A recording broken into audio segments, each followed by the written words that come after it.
Hello, my name is John Mark Johnson Jr. I am the host of Reformed GGA, and today I am here to do a range review of my CZ Scorpion Evo 3 Plus Carbine. Those of you who follow the channel know that I got this a little while back.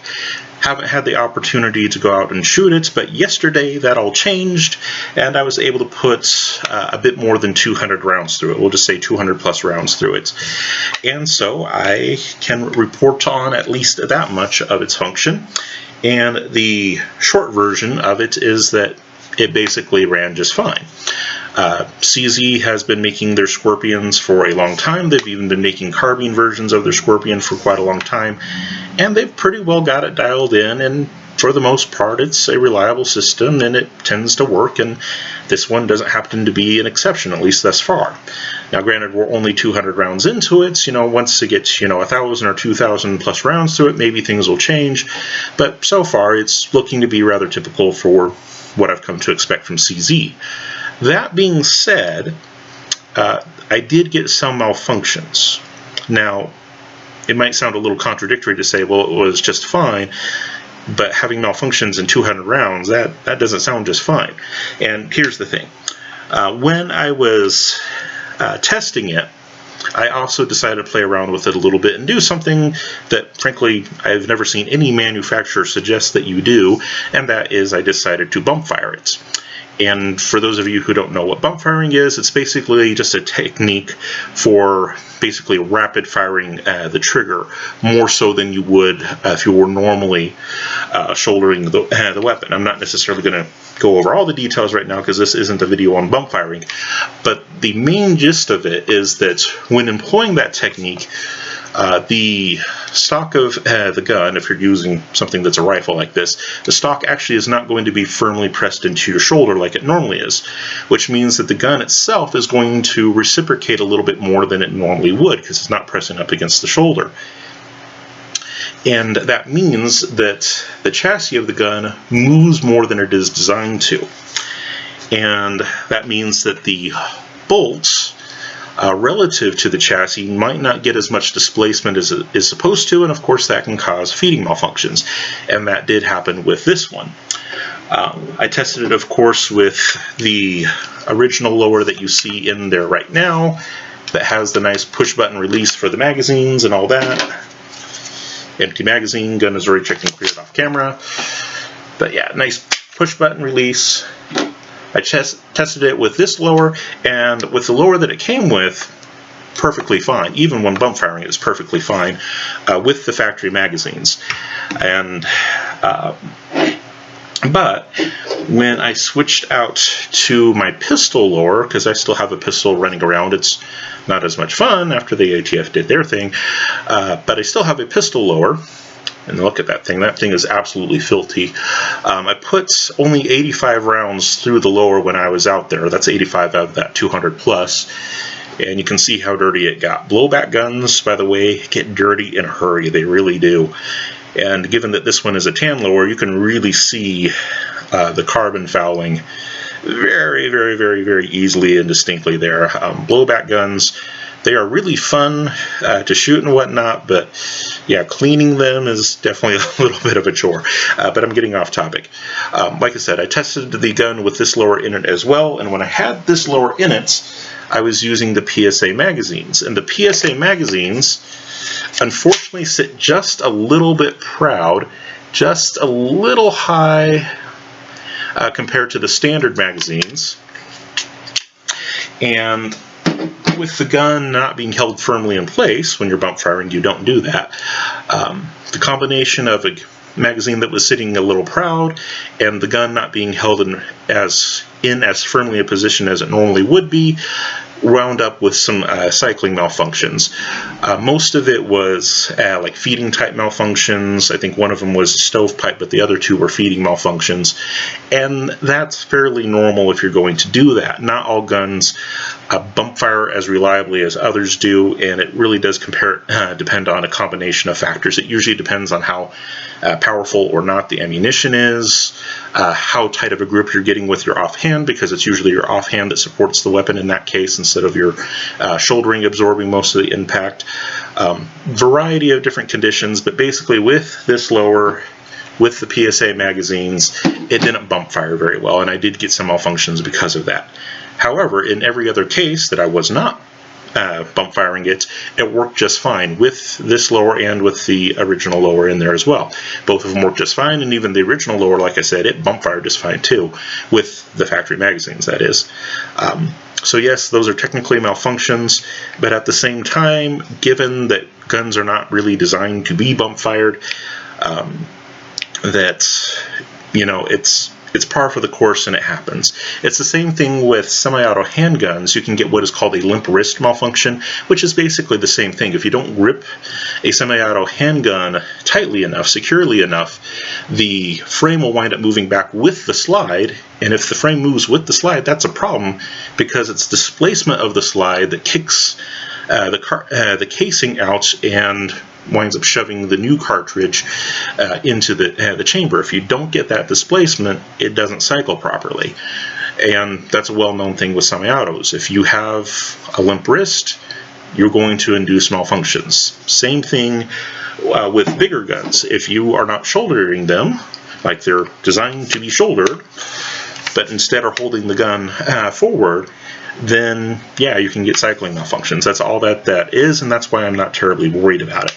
Like I said, in every other case that I wasn't bump firing, it worked just fine. And like I said, even with the original lower, the 3+ lower with the fancy push button magazine release and all that, that one worked fine even when bump firing. So yeah, technically malfunctions, but I'm not really worried about them. And then, just because there are people out there who are going to ask, I did do some accuracy testing. This side, please ignore. That's actually like multiple groups with multiple kinds of ammunition, with multiple positions that the sight was in, because I tinkered with it a little bit between the different groups. So yeah, this one's not very great, so ignore that. But this one over here was fairly typical when I actually stayed within one type of ammunition and didn't, you know, mess with the optic, just left it in one position. And this one measured center to center. This is 5 rounds, by the way. There's 3 shots on the bottom, 2 on the top. It's a little hard to make out, but there's 5 total there. And from furthest center to furthest center, it's about 3/4 of an inch, which means, and this was shot at 25 yards, by the way. So that would mean if you extended it out to 100 yards, that gives you roughly a 3-inch group. So the gun is more or less 3 MOA. Now, that does need to be said that that was with one of the more accurate types of ammo that I had out there. It was the 124 grain Blazer Brass, which is a relatively mild load. And of course, 124 grain is a little bit heavier than a lot of the plinking ammunition that is out there. A lot of the plinking ammunition that is out there is 115 grain.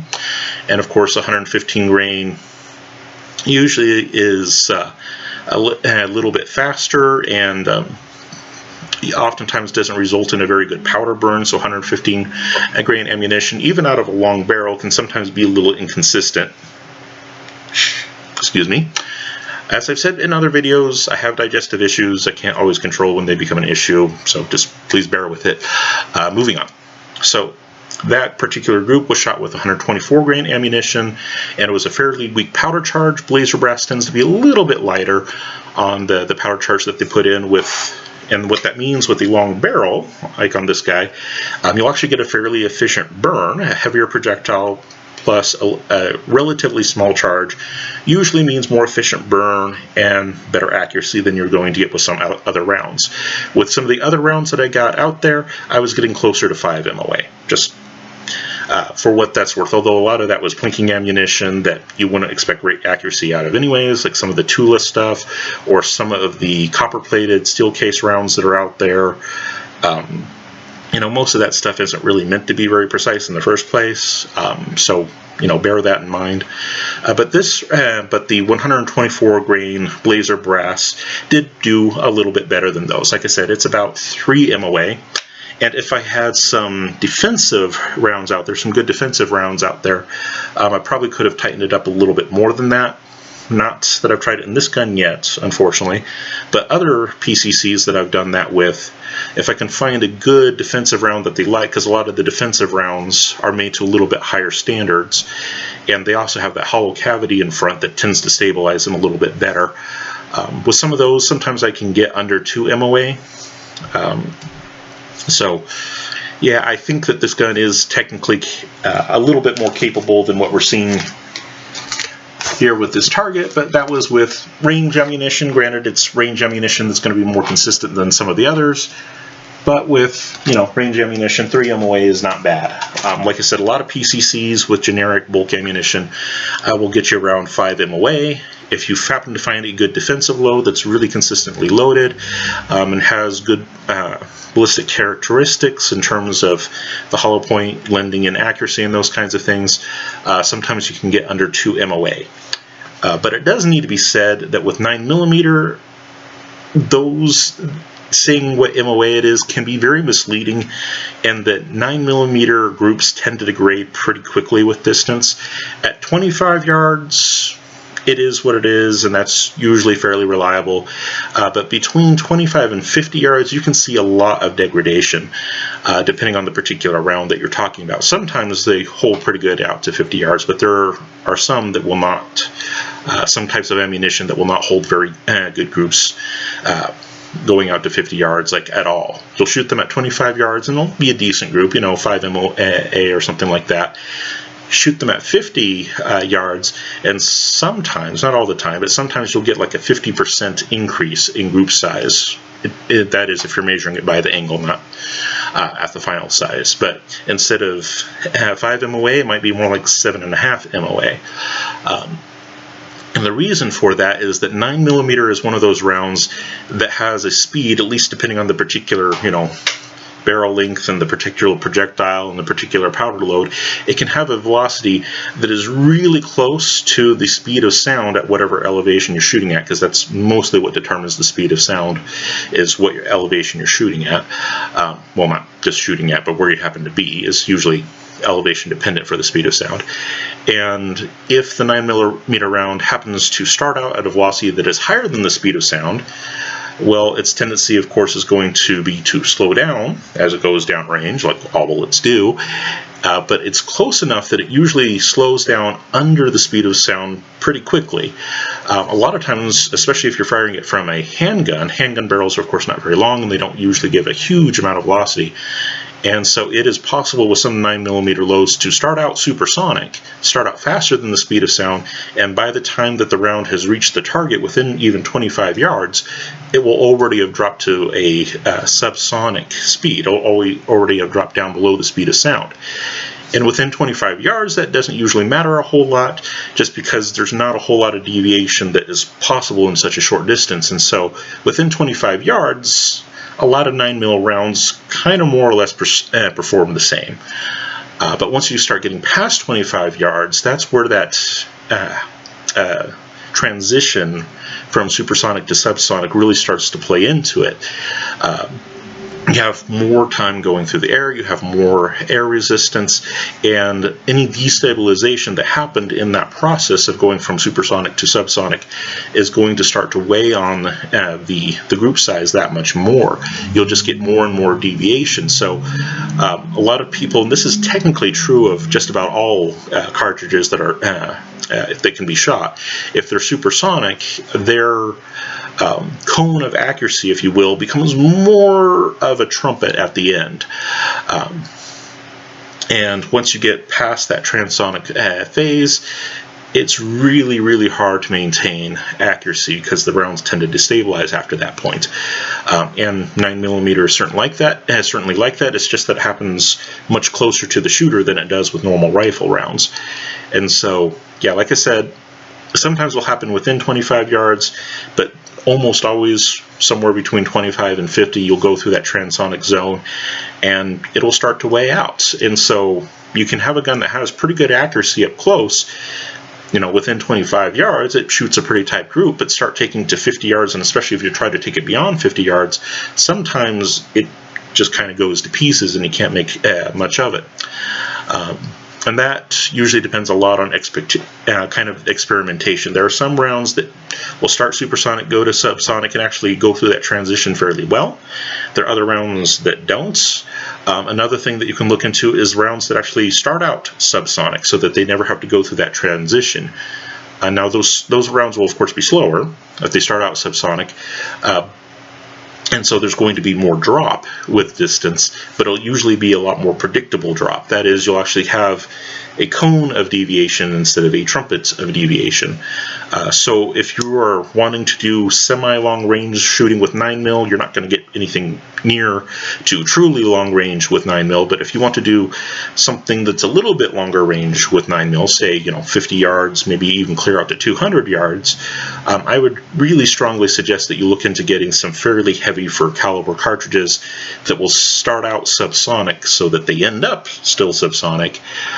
There's no transition that they have to go through. Like I said, there'll be more drop that you'll have to account for, but the accuracy will tend to be a little bit more consistent as you go out. And the other option that you could also do, it's a little bit harder, is to start out with something that is so much higher than the speed of sound at your particular elevation.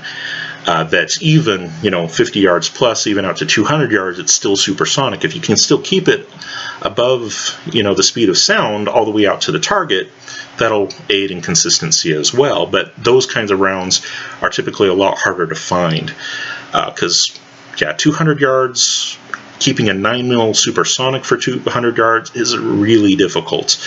A lot of times you're talking about plus P or plus P plus ammunition with fairly light projectiles, and those can be a little bit hard on the barrel. You can get some more barrel wear if you do a lot of those. It's harder on the components in general, especially if you're talking about plus P ammunition. Practically speaking, it's usually a lot easier just to go with the heavy for caliber stuff like 147 grain and above. But it is possible to do it the other way. It's just you need that much more of an edge to keep it out there. Alright, so let's see here. Talked about it was about 200 rounds, which isn't a ton. We've talked about the few malfunctions that we did have using the pistol lower in combination with the PSA magazines.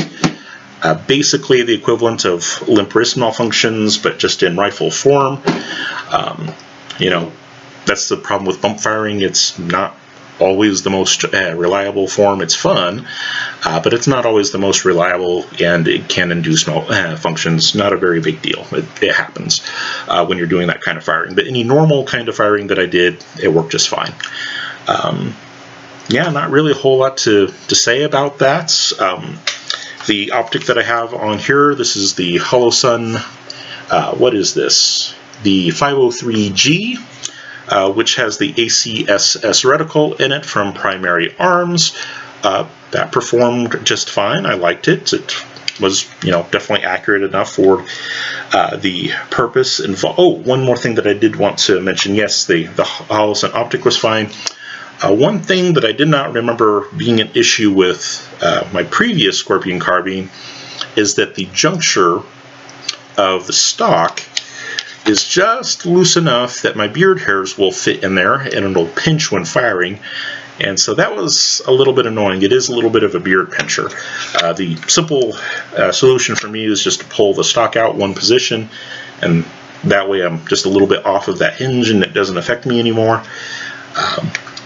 And of course it's a red dot, so it has basically infinite eye relief, so it doesn't really matter how close I am or not. That was slightly annoying, but that was the only real annoyance that I had while shooting the gun. Everything else about it is, solid. It works like it's supposed to. It's, it's functional. It does what it needs to do. And I am very glad that I have it. It is a very fun little plinker. I'm glad that I can bump fire it, at least with this lower with the factory magazines. And the accuracy is basically consistent with what I would expect a PCC to be capable of. 3 MOA with a slightly better load than some of the others. A lot of the others were around 5 MOA. And like I said, if I had a good defensive round out there, I probably could have tightened that up a little bit more. But still, it's well within what would be normal for a PCC, and so I'm not really worried about it at all. it works, it's solid, it does everything that I expected that it would. No major surprises. All right, that's all I got for you guys. Thank you very much for your time and attention. For those of you who are in Christ, go with God and be blessed. For those of you who are not, I pray that you would come to know him, the true Christ of history, the only genuine Savior of mankind, and the Master of Masters. Amen.